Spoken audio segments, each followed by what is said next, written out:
시청자 여러분 안녕하십니까. 더 인터뷰의 이규진입니다. 어릴 적 밤하늘을 바라보며 별 해는 추억을 누구나 하나쯤 갖고 있을 겁니다. 그런데 안타깝게도 언제부터인가 희뿌옇게 변한 하늘에서 별을 찾는 일은 어렵게 되어버렸습니다.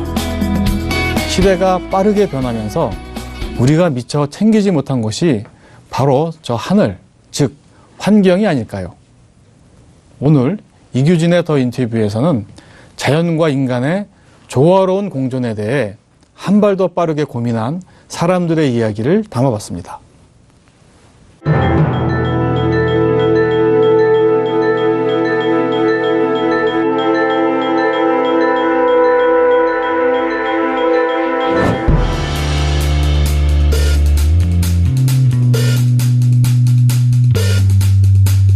하루가 다르게 변화하는 세상.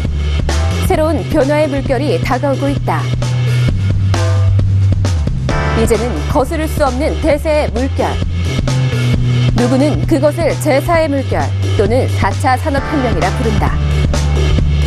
1차 산업혁명을 거쳐 3차 산업혁명까지 숨가쁘게 달려온 인류는 이제 4차 산업혁명 시대를 열어가고 있다.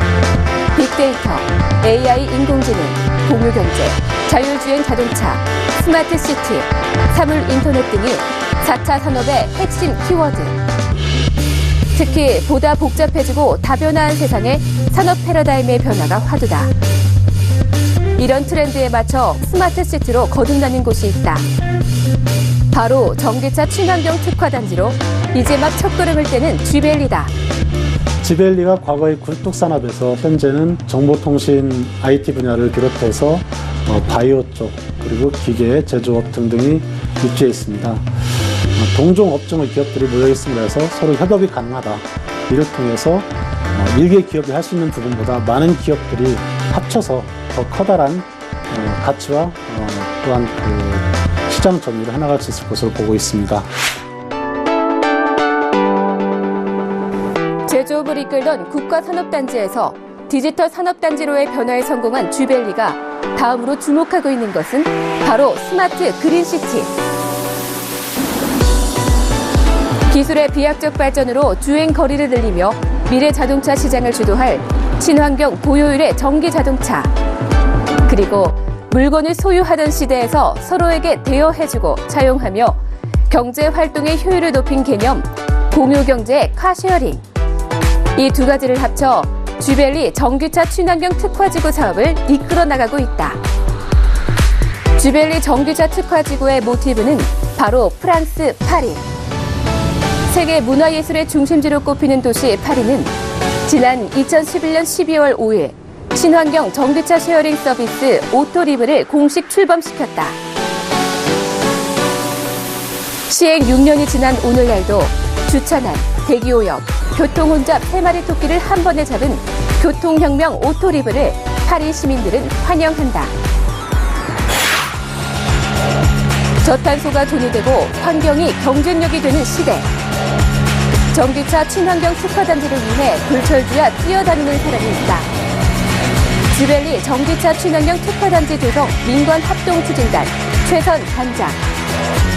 그가 추진하고 있는 쥐벨리 친환경 전기차 쉐어링은 신산업 분야의 모범 모델일 뿐 아니라 지역과 기업, 나아가 지구의 환경 사랑을 실천하는 새로운 문화로 자리 잡아가고 있다. 기업과 친환경 경영의 솔루션을 제공하며 공생 모델을 알리는 이 시대의 리더, 최선 단장을 만나본다. 한양사이버대학교 경영학부 교수이자 한국환경경영학회 회장을 역임하셨죠. 서울시 쥐벨리 전기차 친환경 특화단지 조성사업 민간합동추진단장이신 최선 단장 모셨습니다. 안녕하세요. 안녕하십니까. 네, 과거에는 구로공단이라고 불렸던 곳이죠. 네. 쥐벨리. 이 쥐벨리의 쥐가 무슨 뜻이죠? 네, 쥐벨리는 우리 잘 알고 계시다시피 이제 구로공단, 전 구로공단이죠. 지금 50년의 역사를 갖고 있는 구로공단입니다. 우리나라의 제1호 산업단지라고 하죠. 그렇죠. 수출공단으로 예, 이름이 높았죠. 예. 그것이 이제 그전에는 구로구였는데 이제는 행정구역이 둘로 나뉘어서 구로구, 금천구가 관여를 하고 있습니다. 그렇군요. 네. 그런데 구로구도 금천구도 그리고 또 새롭게 이름이 붙여진 가산 디지털 단지도 전부 G를 씁니다.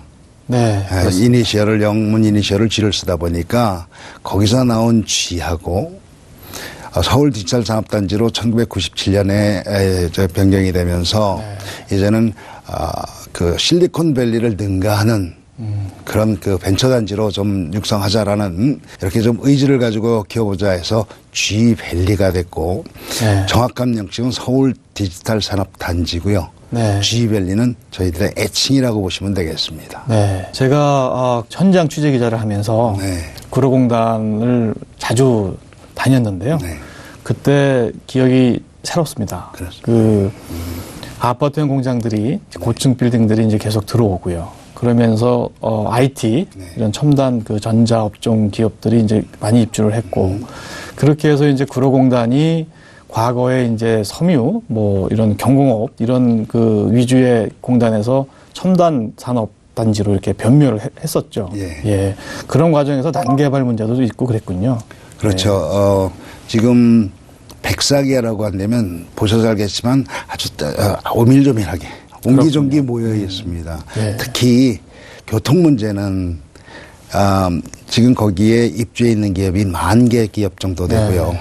16만 명이 거기에 근무를 하고 있습니다. 지벨리에. 그렇군요. 네. 인구 밀도가 높군요. 인구 밀도도 높고요. 예. 근데 문제가 뭐냐면 이 광명시가 갑자기 커져버렸습니다. 그렇죠. 아무도 생각 못했던 광명시가. 그렇죠. 광명시로 넘어가는 다리가 안양천을 넘어가는 다리가 3개가 있습니다. 근데 유독 수출의 다리를 넘어가는 그런 그 차량들이 55%가 됩니다. 네. 그러다 보니까 거의 상습 정체 지역이 되고 그렇죠. 그걸로 인해서 교통 문제가 심각하게 발생을 하게 되는 것이죠. 그렇죠. 네, 그렇게 그 교통 문제가 심각해서 지금 G드라이브 추진 이 사업을 하고 계시는 거로 제가 알고 있는데요. 그 얘기는 본격적으로 나중에 좀 이따가 좀 하도록 하고요. 네. 환경 경영학회 회장도 맡으셨고 친환경 경영 이쪽에 전문가세요. 네. 어떻게 이제 이렇게 인연을 환경 경영이랑 맺으셨는지. 예. 제가 개인적으로 유학을 갔던 때가 1985년입니다. 네. 1985년인데도 그때 강의를 들어갔는데 환경회계를 가리키고 있었습니다. 그만큼 독일의 그 환경 관련된 그런 인식들은 굉장히 앞서 있었죠. 저는 전공이 경영학입니다. 네. 대부분의 환경을 하시는 분들 아니면 환경을 하는 학문들 환경법도 그렇고 환경경제도 그렇고 전부 그 주 대상이 기업입니다. 기업들에게 대부분 반기업 정서가 깔려 있다고 봐야 되겠죠. 그렇죠. 기업들에게 이렇게 하면 안 된다를 얘기하고 있지 이렇게 해달라고 하는 그런 학문이나 아니면 운동들은 없습니다. 네. 바로 기업 입장에서도 어떻게 보면 참 억울한 면도 있을 겁니다. 부가가치를 창출하기 위해서 당연히 어느 정도는 부산물은 각오를 해야 되는 거 아니겠습니까? 기업들에게 이렇게 경영활동을 해서 친환경적인 그런 기업이 되라라고 솔루션을 제공하는 것, 즉 기업 편에 서서 기업에게 기술이고 마인드고 경영 마인드고라는 것 이런 것들을 이런 솔루션을 제공하는 게 환경 경영의 목적이라고 하겠습니다.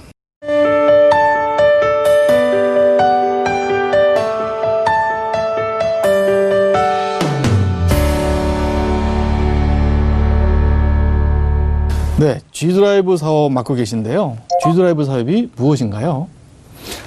G드라이브 사업은 G밸리에서 전기차를 이용해서 거기 입주기업들에 발휘되고자 하는 그런 공유 사업이 되겠습니다. 이 G드라이브는 모든 차량을 전기차만 쓰지 않습니까? 그래서 전기차만 가지고 합니다. 예, 전기차만 갖고서 G드라이브 사업을 하고 계신데 이게 환경을 생각해서 이렇게 하시는 거라고요? 네, 그렇습니다.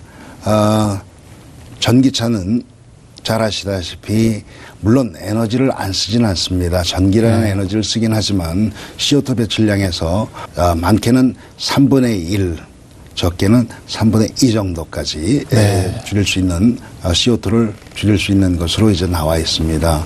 그렇기 때문에 전기차는 분명히 친환경차고 친환경차를 통해서 전기차를 통해 가지고 카쉐어링을 하고 있는 것입니다. 네.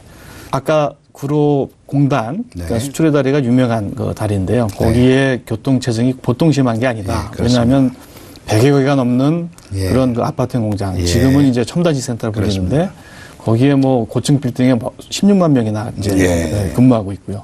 그래서 이 차량 공유, 전기차 공유 이 사업을 구로공단, 즉 GBL에서 하는 것이 상당히 의미가 있는 거죠. 네, 그렇습니다. 출퇴근 시간에 그 GBL을 빠져나오는데 진입하는데 들어가는 시간이 굉장히 많은 시간이 걸립니다. 그 정도로 차가 많이 밀려 있습니다. 결국에서는 지금 저희가 추구하는 거는 가능하면 대중교통으로 출근을 하고 공유 차량을 통해서 업무를 보고 그리고 끝나고 나면 대중교통을 통해서 하는 이 모습을 저희는 그리면서 업무용 차량을 대신하는 카쉐어링 시스템을 만든 것입니다. 이 말씀하신 G드라이브를 그 G밸리, 즉 구로공단, 그러니까 서울 디지털 산업단지에서 하게 된 그 계기가 있었다면서요. 그게 제주도만 섬이냐, G밸리도 섬이다라는 그런 얘기가 나오면서 이 사업이 시작됐다고 하는데 무슨 말씀인지요? 네. 하나의 가십인데요. 2014년 11월에 서울시에서 이 전기차 보급과 관련돼서 전기차 세미나를 그 GBL의 기업 시민청에서 열었습니다. 그때 이제 발표를 부탁해서 발표를 했고요. 그때 제주도만 섬이냐, GBL도 섬이라는 말씀을 드렸는데 이게 세미나에 참여했던 담당 과장님한테 서울시청에 근무하시는 담당과장. 아주 그 요새 막 이런 필이 꽂힌 것 같습니다. 그 문장 하나로 지금 제가 여기까지 오게 된 것 같아요. 추진 단장을 맡으신 계기가 되기도 했군요. 그렇습니다. 그러니까 이 사업을 G드라이브 사업을 제안을 하셨고 제안하시는 세미나에서 한마디로 제주도만 섬이냐, G밸리도 섬이다. GBL가 사실 섬이거든요. 그렇죠. 여의도 3분의 2만한 면적에 100개 건물에 그 10,000개 기업 여기를 대상으로 영업용 차량을 대신한다는 것, 그 굉장히 의미 있지 않겠습니까? 그렇죠. 그것도 친환경차로.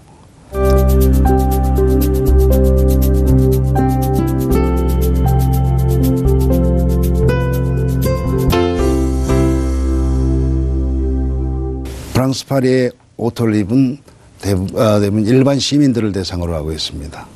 그렇죠. 저희 프랑스의 이제 그 롤 모델이 되는 그 전기차 쉐어링 사업이 오토리브다. 오토리브 말씀하고 계시는 거고요. 이 사업은 기업 어떤 한정된 지역의 기업만 상대하는 대상으로 하는 게 아니라 일반 시민들을 불특정 다수를 다 대상으로 성공적으로 운영되고 있다 이런 말씀이죠. 그런데 저희는 기업을 위한 차입니다. 사업을 하는 기업들 영업용 차를 대신하는 겁니다. 이런 모델은 아직 어디에도 없었습니다. 그렇죠. 또 이 전기차를 빌렸으면은 그 기름값이 별로 안 들잖아요. 그렇습니다. 이런 것들이 이제 장점인 거죠. 좀 주행거리 때문에 충전하는 데 시간이 좀 걸린다는 그런 단점을 보완하는 것이 유류값이 안 된다는 거죠. 그래서 지금도 사용하시는 분들 보면 대부분 뭐 이렇게 출퇴근 시간에도 저희가 퇴근 시간에 차를 가져갔다가 출근 전에 가져오는 이런 요금제도 있는데 대부분 저 멀리 뭐 하남에 계신 분들, 멀리 계신 분들은 그 유류값 때문에 일부러 이거를 사용하십니다. 그렇군요. 전기차는 장점이 많은 친환경차인데요. 아직은 뭐 한번 충전해서 가는 거리가 그렇게 길지 않고요. 또 충전소가 또 많지 않다는 그런 인식들이 있는데요. 많이 좀 개선되고 있는 거죠? 그 개선되는 속도는 매우 빠릅니다. 우리나라에서도 지금 이제 그 녹색성장위원회를 중심으로 해서 2020년까지 보급 계획을 다 세워놓고 있고요. 거기에 가장 핵심이 보조금뿐만 아니라 인프라를 구축하는 겁니다. 충전 인프라죠. 그렇죠. 충전 인프라도 지금 완성이 지금 차량 한 대마다 지금 또 완속 충전기 같이 따라 나가고 있고요. 네. 그것뿐만 아니라 올해부터는 이제 신청하는 아파트, 그 다음에 그 기업들이 있는 직산업센터에도 무료로 이렇게 설치를 해주고 있고요. 관심만 가지면 어디서든지 지금 충전할 수가 있습니다. 대학에도 지금 무료로 설치를 해주고 있고요. 그렇죠. 예. 자, 주행거리는 충전기의 수명, 충전기의 그 능력하고 이것은 지금 급격하게 증가하고 있습니다. 그 주행거리가 한 번 충전에 가는 주행거리가 지금 현재까지는 이제 320까지 나온 것이 가장 길지만 지금 삼성 SDS 같은 데서는 600km 가는 그렇죠. 그런 그 충전기들을 이미 내놓고 있거든요. 그 국제 모터쇼 이런 데서는 계속 600km가 넘는 그런 차들을 이제 예. 그 컨셉트 카드를 선보이고 있죠. 네, 600km를 아마 휘발유 차로 가려면 탱크가 연료 탱크가 매우 커야 될 겁니다. 대형차만 가능할 거라고 생각합니다. 전기차 시대는 곧 도래합니다. 도래했고요. 이미 우리가 지금 느끼기를 좀 어렵게 느끼고 생소하게 느끼고 있을 뿐입니다. 네, 지금까지 G드라이브 사업에 대해 자세히 알아봤습니다. G드라이브 전기차를 직접 사용한 이들의 하루를 영상에 담아봤는데요. 함께 보고 오시죠. 역동적인 일터, 쾌적한 삶, 첨단 문화가 살아 숨쉬는 스마트 도시 쥐벨리. 이곳에 근무하고 있는 직장인 민덕희 씨. 그는 요즘 외근을 함께할 든든한 동료를 얻었다고 하는데요. 지금 2시니까 제가 넉넉하게 한 3시쯤 갈 수 있을 것 같습니다. 약속을 잡자마자 인터넷에 접속해 차량을 예약하는 덕희 씨. 카쉐어링을 통해 외근을 나가려나 봅니다. 나 지엔텔의 송부장 좀 만나고 올게. 차 앞에서 스마트폰을 꺼내드는 덕희 씨. 열쇠 없이도 가볍게 차량 문을 열었습니다. 그러고 능숙하게 전기 코드를 뽑아 스마트하게 출발 준비를 마치는데요. 공유차 예약 어렵지 않나요? 이 카쉐어링은 핸드폰으로 쉽게 예약이 가능하고 충전소에 와서 또 사용하는 법도 생각보다 어렵지 않기 때문에요. 저희 회사에서도 많이 사용하고 있습니다. 플러그인 쥐벨리. 줄여서 피그포인트라 불리는 이 전기차 충전소는 쥐벨리 18개 지역 곳곳에 산재해 있어 편리하게 이용할 수 있는데요. 쥐벨리 근무자들의 외근 일정에 든든한 발이 되어주고 있습니다. 여러 사람이 사용하는 차량이다 보니 에티켓은 필수라고 하는데요. 이게 이제 또 공유차잖아요. 그래서 저만 사용하는 게 아니라 지벨리에 있는 다른 여러 기업에 있는 분들도 사용을 하기 때문에 제 차처럼 생각을 하고 차를 깨끗하게 사용하려고 생각하고 있습니다. 쌀쌀한 날씨에 몸을 움츠리고 출근하는 사람들이 많은 요즘, 서수빈 씨는 G드라이브를 이용해 출퇴근을 하고 있는데요. 지금 추운 날씨인데도 카쉐어링을 통해서 따뜻하게 출근 잘 하고 있습니다. 택시보다 더 싸기 때문에 저는 카쉐어링이 더 경제적인 효율을 본다고 생각합니다. 인천에서 가산으로 출퇴근하는 수빈 씨는 택시 비용이 2만 원 정도 드는데요. 전기차 쉐어링 심야 요금제를 이용하면 10,000원에 이용할 수 있다고 합니다. 게다가 전기차기 때문에 연료비 걱정도 없겠죠? 저렴한 비용 덕분에 이용하게 됐지만 아직은 생소한 운송수단인 전기차. 그렇다면 생애 첫 전기차 사용은 어렵지 않았을까요? 처음에는 좀 이제 버벅거리고 어려웠는데 지금은 많이 사용하다 보니까 몸에 익어서 괜찮아요. 누구에게나 처음에 어려움이 있듯 전기차 사용도 마찬가지입니다. 하지만 익숙해진 이후에는 비용 절감만이 아닌 친환경 문화를 함께 만들어간다는 동참의식 확대로 이어진다고 합니다. 지벨리 산업단지 내 특화된 전기차 카쉐어링 조합 운영으로 만족도가 굉장히 높으시고요. 교통 문제 해결뿐만 아니라 미래를 생각하는 친환경 교통 문화를 이끌어 나갈 계획입니다. 기후협약 등을 통해 대세가 된 환경 친화적 흐름에 발맞춰 다양한 정책을 내놓고 있는 우리 정부. 전기차에 대한 인프라 구축에 힘을 싣고 있는데요. 쥐벨리 또한 충전소가 설치된 건물에 에코프라이드 빌딩 인증을 통해 친환경 스마트 시티의 선두주자로서의 자부심을 더하고 있습니다. 친환경 전기차 시대로 가는 오늘날, 기업과 환경, 그리고 도시가 공생하는 쥐벨리의 친환경 전기차 쉐어링이 기대되는 이유입니다.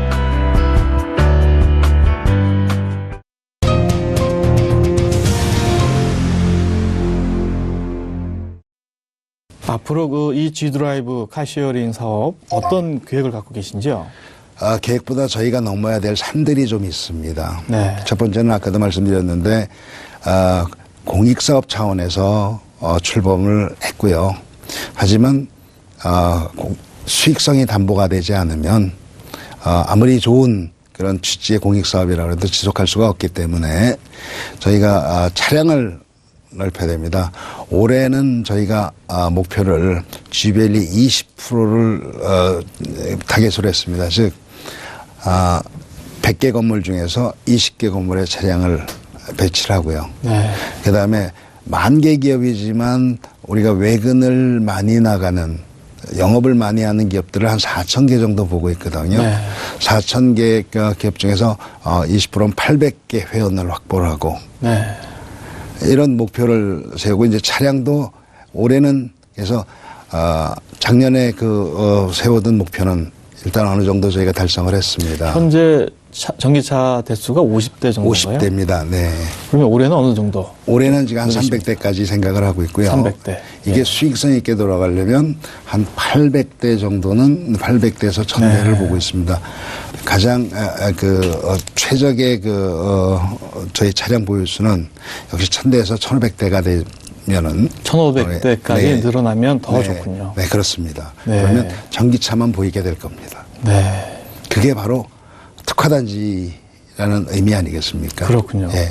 이 기업들이 지금 막 말씀하신 대로 이제 회원으로 네. 또는 조합원으로 이렇게 함께 해야 되는 이유가 또 있다면서요? 네, 어떤, 그렇습니다. 예.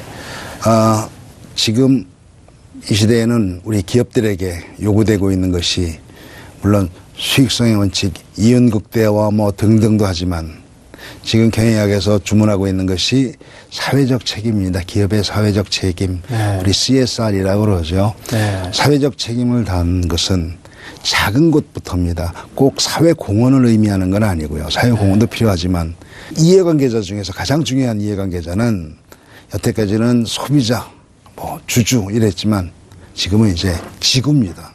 환경이군요. 그렇죠. 예. 그렇습니다. 지구를 사랑하는 그런 기업의 사회적 책임, 전기차로 이루어질 수 있는 겁니다. 말씀 정리해 보면 아까 제가 이 G드라이브 전기차 카시어링 사업이 두 마리 토끼를 잡는다 이렇게 네. 말씀드렸는데 환경 네. 그리고 교통 문제 네. 그다음에 기업들의 비용 절감 네, 그렇습니다. 그리고 마지막으로 지금 말씀하신 사회적 책임 네. 이렇게 네 마리 토끼를 잡는 하나만 더 보태주십시오. 예, 예. 문화입니다. 좀 전에 말씀하신 분. 예, 이 산업단지에 아주 멋진 훌륭한 문화를 만드는 겁니다. 그렇군요. 예, 그게 스마트 시티의 기초가 되는 것입니다. G드라이브가 결국 이제 일석오조가 되는 네, 그렇습니다. 그런 결과를 낳겠군요. 네. 예. 단장님, 오늘, 끝으로, 이 전기차 카시어링에 대해서 생소하게 생각하는 기업들이나 일반인들에 대해서 한 말씀 더 해 주시죠. 네. 먼저, G밸리에 입주해 계신 그 기업들께 말씀을 드리면 이것을 하나의 카시어링으로 보지 마시고 G밸리의 공기질을 개선하고 친환경적인 그런 환경을 조성하고 그리고 더불어서 지구를 사랑하는 그런 문화를 만드는 사회적 책임을 다하는 그러한 사업으로 봐주시면 고맙겠습니다. 두 번째는 우리 서울시와 구로금천구에서 많은 지원을 해주고 도움을 해주십니다. 금천구 환경위원회는 이런 사업을 아예 환경위원회 사업으로 공식 인정을 하고 있습니다. 자, 이제 이것이 더 뿌리 깊게 확산될 수 있도록 더 많은 지원을 부탁을 드리겠습니다. 네. 이렇게 관심을 가져주셔서 대단히 감사합니다. 네, 지금까지 G드라이브 추진단의 최선 단장과 함께 G드라이브 전기차 카쉐어링에 대해서 자세한 말씀 나눠봤습니다. 오늘 자리 함께해 주셔서 감사합니다. 감사합니다. 시청자 여러분, 어떻게 보셨습니까? 더 나은 미래를 만들기 위해서는 어떻게 함께 공존하고 나누며 그것을 기술적으로 편리하게 풀 것인가 고민이 필요한데요. 여러분이 꿈꾸는 내일의 모습은 어떤가요? 여러분도 현재가 아닌 미래 우리 삶의 새로운 양식을 고민해보는 시간이었길 바랍니다. 저는 다음 이 시간 또 다른 특별한 이야기로 돌아오겠습니다. 감사합니다.